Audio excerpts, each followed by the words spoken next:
All right, some big news this week. We wanted to keep everybody up to date.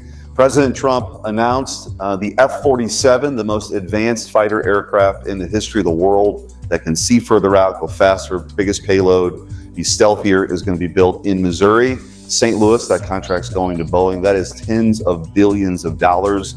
It's generational. We worked really hard to make sure Missouri was the place, and really appreciate President Trump, his leadership, Secretary of Defense Pete Hegseth, who was supportive of that, his leadership.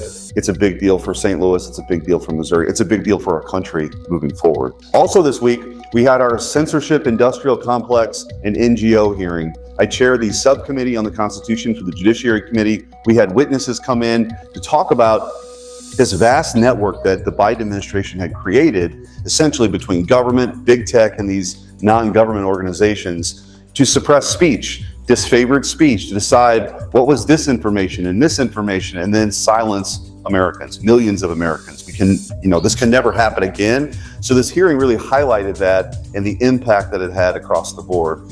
And also this week, the media and the Democrats have stirred up a faux controversy on Signalgate. Clearly, a journalist shouldn't have been added to this group chat, but the Biden administration okayed Signal as a form of communication for policy. No war plans were shared, but that didn't stop the Democrats, of course, from trying to hype this thing up, because they have nothing else to talk about. They've got no leader, they've got no agenda, they're defined by fringe issues like men playing in women's sports. It's also worth noting that the same people who are so upset about this had nothing to say about a commander-in-chief who couldn't put two sentences together with Joe Biden. President Autopen was out to lunch, and there were no questions about that from the media, really. No investigation from the media, and the Democrats didn't say anything about it. So just get ready for more of this kind of faux outrage as a distraction because of the incredible success we've had so far in President Trump's first 100 days.